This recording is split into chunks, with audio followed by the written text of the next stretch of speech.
Hey guys, this is Sayam Agarwal and welcome back to the channel. So जैसा हमने last video में discuss किया था about the stocks that you can pick in budget 2024, in this video we will be fundamentally and technically analysing दो stocks. So start करते हैं हम उस स्टॉक से from the infra sector. So today stock will be L&T, Larsen and टर्बो। So let's check it out. Okay, so L&T को check करते हैं फ्रॉम द फंडामेंटल साइड कि fundamentally how good is Larsen and turbo. तो यहाँ पे मैंने कुछ रेशियोज पहले से डिफाइन कर रखी हैं एंड मेरा यहाँ पे क्राइटेरिया होता है very simple, that if I M investing in any share, यहाँ पे जितनी भी रेशियोज हैं, वेदर इट इज ROC मतलब return on capital employed, return on equity, जो उसकी प्रॉफिट परसेंटेज है, जो उसकी सेल्स परसेंटेज है, मतलब जितने परसेंट से year on year sales growth है, जितनी परसेंट से year on year profit growth है, या फिर क्वार्टरली बेसिस पे प्रॉफिट ग्रोथ है या सेल्स ग्रोथ है, that should be greater than 10%। अगर मेरे ये बेंचमार्क टिक हो रहा है in majority of the cases, तो that company is good for me for the investment purpose. अगर यहाँ पे मेजोरिटी बेंचमार्क मेरे अनटिक हो रहे होंगे तो मैं इस पर्टिकुलर कंपनी को यहीं पे छोड़ दूँ। सो देखते हैं यहाँ पे ROCE is 13.4%, ROE return on equity is 14.7%। Then operating profit margin OPM last 10 years का, मतलब पिछले 10 साल में हर साल कंपनी कितना ग्रो कर रही है, दैट इज 15.7%।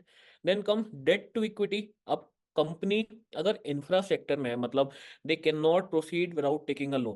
पहले उन्हें पैसा चाहिए, जब कोई भी प्रोजेक्ट पूरा कंप्लीट हो जाएगा उसके बाद ही उन्हें रेवेन्यू आता है। So that in these type of companies is usually high. तो ठीक है, 1.35 I can take. Then come the current ratio, कि मतलब जितनी करंट एसेट्स हैं उतनी करंट लाइबिलिटी है, ठीक है, not very bad, not very good. NPM last year, net profit margin जो पिछले साल का, दैट इज लेस देन 10%, तो वो एक अच्छी चीज नहीं है। क्वार्टर सेल्स वेरिएंस, मतलब पिछले क्वार्टर के कंपैरेटिव इस क्वार्टर जो सेल्स इंक्रीज हुई 15%, again my benchmark is set.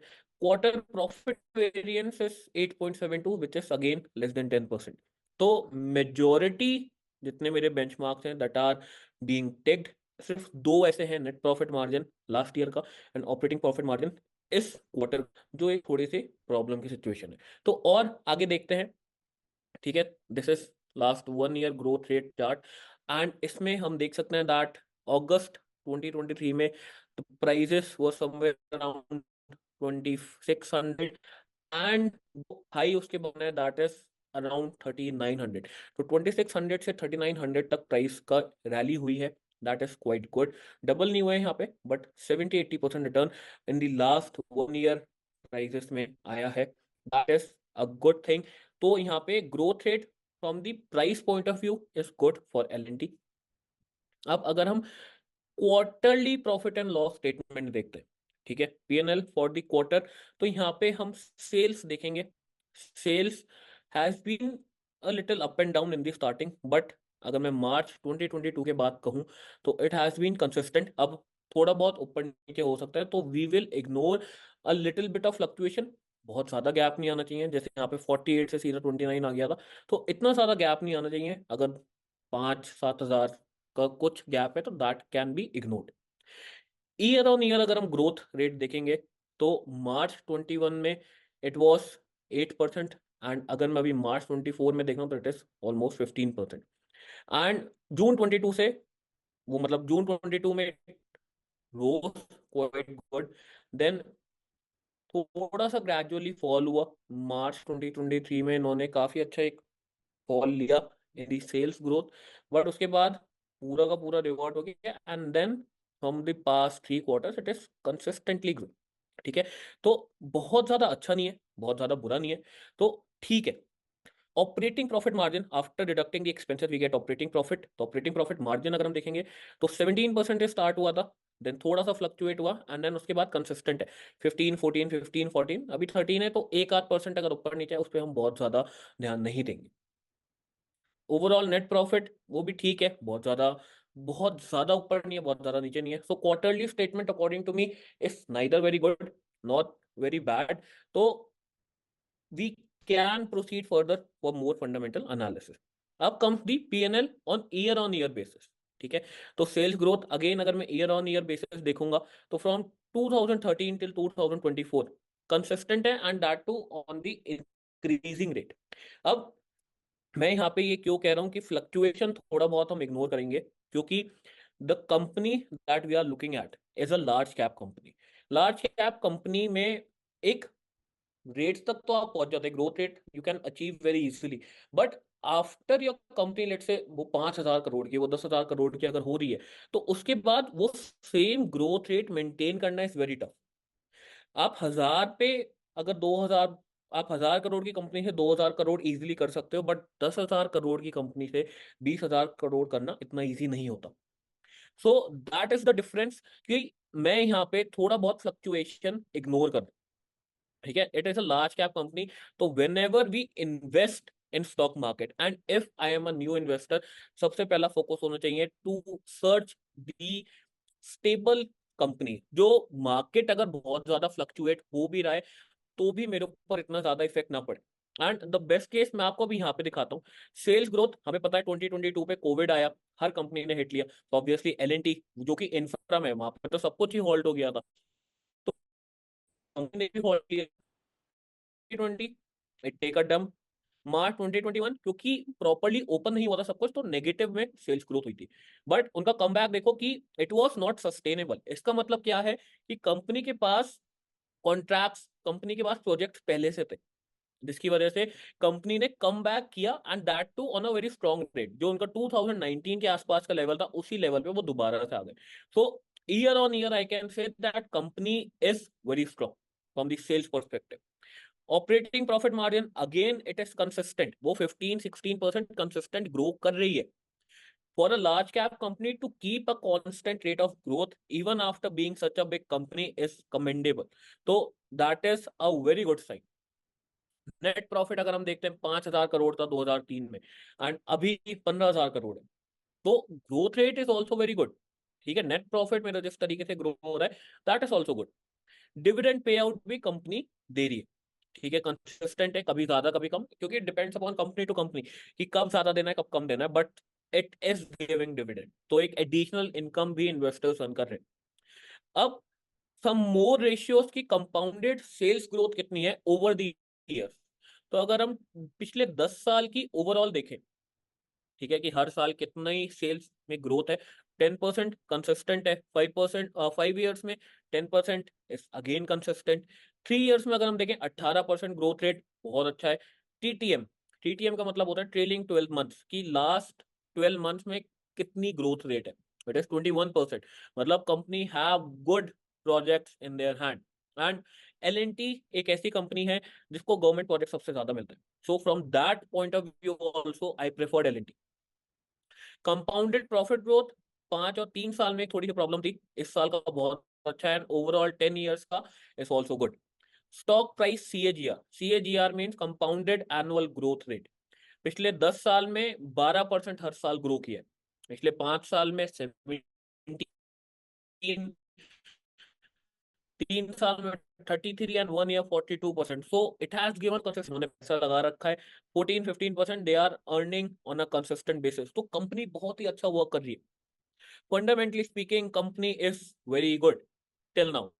अब हम बैलेंस शीट में देखते हैं, बैलेंस शीट पूरी नहीं देखनी है, हमने कुछ कुछ पॉइंट देखने हैं, लाइक रिजर्व, कि क्या कंपनी के रिजर्व, मतलब कंपनी अपने प्रॉफिट को रिटेन कर पा रही है, दे आर हर बार प्रॉफिट इंक्रीज होकर they are adding it to reserve, yes they are adding, 33,000 से 86,000 हो चुका है। कंपनी की बोरोइंग्स ऑब्वियसली इंक्रीज हो रही है, वो हमने बिल्कुल स्टार्टिंग में डिस्कस किया, but from the last years what is happening is वो अपनी बोरोइंग्स को कम कर रही है, तो investors point of view say that is very good. Company की बोरिंग्स कम होगी तो वो इंटरेस्ट कम देगी, इंटरेस्ट कम देगी तो इन्वेस्टर्स के लिए, जिनके पास इक्विटी, उनके लिए ज्यादा पैसा बचेगा। अगर उनके लिए ज्यादा पैसा बचेगा तो they can give out more dividend also, वो और ज्यादा इन्वेस्टर्स के लिए कर सकते हैं, तो बोरिंग्स कम होना is a good sign. Investments अगर मैं इसमें बात करता हूँ तो इन्वेस्टमेंट बहुत अच्छी ग्रो हुई है, तो they are optimally utilising their profits, कि कहाँ कहाँ इन्वेस्टमेंट अपॉर्चुनिटीज है वहां पे वो अपने पैसे लगा रही है, that is a good sign. तो बैलेंस शीट के पर्सपेक्टिव से भी company is doing good. Then comes the cash flow, cash flow अगर हम देखते हैं, तीन पार्ट्स में डिवाइड होता है cash flow. Cash flow from operating activities, investing and financing. Operating का मतलब है कि कंपनी के डे टू डे एक्सपेंसेस करने के बाद कंपनी के पास कितना कैश बचा। If company is able to save that cash, तो मतलब company is doing good. Then company investing activities, मतलब कंपनी इन्वेस्टमेंट में कितना पैसा लगा रही है। जितना ज्यादा वो इन्वेस्टमेंट पे लगाएगी उतना ज्यादा वो एडिशनल रिटर्न अर्न कर पाएगी। तो आई वांट दिस, ज्यादा से ज्यादा पैसा लगे। Then come the financing activity, कि फाइनेंस में के सेक्टर में लाइक बोरोइंग्स लेना, बोरोइंग्स रीपे करना, डिविडेंड पे करना, इक्विटी रेस करना, उनमें कितने अमाउंट लग रहा है, कितना अमाउंट मिल रहा है। ठीक है, तो these all, in these three segments हमारा कैश फ्लो बाइफरकेट होता है। तो ऑपरेटिंग से हमेशा पॉजिटिव होना चाहिए। अब 2019 तक अगर हम देखते हैं नेगेटिव था, बट 2020 से बहुत अच्छी ग्रोथ आई है and they are able to save that cash. Investing activity में अगर हम देखें, इन्वेस्टिंग एक्टिविटी में कंसिस्टेंटली नेगेटिव, मतलब वो इन्वेस्टमेंट्स और बढ़ाते चले जा रहे हैं। बस एक 2024 का है जिसमें पॉजिटिव था। तो इसको इलैबोरेट करके देखते हैं कैसा है। Assets they are purchasing, investments they are purchasing, investments उन्होंने कुछ बेची भी हैं। इंटरेस्ट, इंटरेस्ट रिसीव, मतलब कि जहां उन्होंने इन्वेस्टमेंट की थी वहां से उनको इनकम भी आ रही है, तो इसलिए वो थोड़ा सा पॉजिटिव हुआ है। डिविडेंड भी इनको मिला है, एक्विजिशन भी किया है कुछ। अदर इन्वेस्टिंग आइटम्स में उनका थोड़ा सा ज्यादा उनको रिसीव हुआ है, विच दे कैन थोड़ा सा ये कवर अप कर सकते हैं, मतलब थोड़ा सा और इनके पास इन्वेस्टमेंट स्पेस है जो ये नेक्स्ट ईयर में कवर अप कर सकते हैं, उसमें और ज्यादा पैसे लगा सकते हैं। Financing activities negative, why, let's find out again. Proceeds from share, ऐसा कुछ बहुत ज्यादा नहीं है। प्रोसीड्स फ्रॉम बोरिंग, उन्होंने बोरिंग रेज करी है। रीपेमेंट, जैसा मैंने आपको बैलेंस शीट में देख के बताया, तो रीपेमेंट्स इनके पिछले 2-3 साल से बहुत अच्छी चल रही है, that is a good sign. ठीक है, रीपेमेंट्स इनकी अच्छी चल रही है।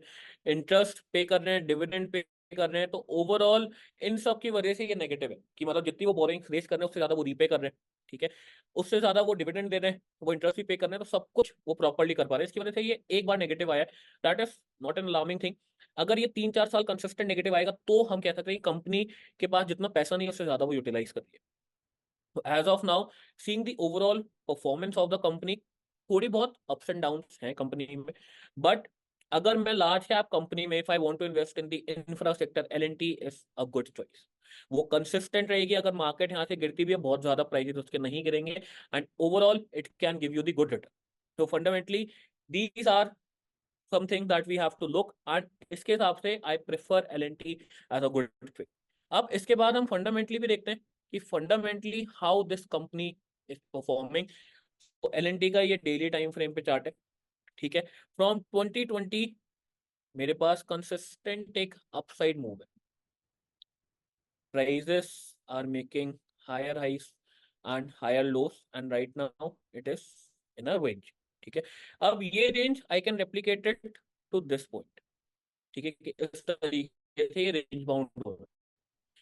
सो यहाँ पे एल&टी का जो करंट प्राइस है, अगर मैं 5 साल का या फिर मैं 6-7 साल का टाइम होराइजन रख रहा हूँ तो मैं इस लेवल पे बाय कर सकता हूँ। Because if I have the projection of 5 to 6 years, तो यहाँ से आराम से prices can double itself. But अगर मेरा 1 साल का होराइजन है या 2 साल का होराइजन है, तो यहाँ पे what I can do is, मुझे ये लेवल तो मिस नहीं करना है क्योंकि काफी टाइम से रेंज बाउंड है। And seeing the past trend, what we can conclude is, जब भी प्राइस रेंज बाउंड हो रहा है तो उसके बाद एक बहुत अच्छी रैली लेता है। So if I want to invest let's say 10 lakh rupees in L&T, तो मैं यहाँ पे सिर्फ 3 से 4 लाख रुपए ही इन्वेस्ट करूँ। ठीक है, I will wait for the prices to come at the good support. तो मेरे लिए एक अच्छी सपोर्ट क्या है एल&टी की, I have at this level 3200 के आसपास, अगर एल&टी यहाँ से फॉल होता है तो और मैं एड ऑन करूंगा यहाँ पे। And if the prices let's say यहाँ से और ज्यादा नीचे आते हैं, अगर वो 2800 तक आते हैं, तो मैं 2800 पे आई will be adding more share. ठीक है, and that will be a good investment level कि प्राइजेस वहां पे अंडर वैल्यूड हो जाएंगे। ठीक है, and what I expect around the budget is कि अगर कुछ भी पॉजिटिव बोला गया तो हो सकता है L and T first will make a new high and then it will fall. So we have to see. अब मुझे ये वाला लेवल अगर मिस नहीं करना, चाहे मुझे 1.5 साल के लिए करना है, चाहे मुझे 5 साल के लिए करना है, मैं यहाँ पे तो कुछ बाय करूंगा ही करूंगा। क्योंकि प्राइस बहुत टाइम से रेंज बाउंड है, and whenever the price goes in such a good range bound situation, तो वहां से वी एक्सपेक्ट कि शायद वो रैली कर दे, यहाँ से नया हाई वो बना सकता है, शायद 4,000 या 4,200 वो चला जाए। तो हो सकता है मैं यहाँ पे एकदम छोटा सा बुक करके then if it comes back for a pull back तो मैं दोबारा से इसको बाय कर सकता हूँ। सो और लिटिल 30-40% आई वुड से आप यहाँ पे इन्वेस्ट कर सकते हो ऑफ दैट अमाउंट जो आप एलएनटी में लगाना चाहते हो। ठीक है, मैं पूरी कैपिटल की बात नहीं कर रहा यहाँ पे, सिर्फ इतना अमाउंट जितना आप एलएनटी में लगाना चाहते हो। अगर आपको 1 लाख रुपए लगाना है तो सिर्फ 40,000 रुपए यहाँ पे इन्वेस्ट करने होंगे।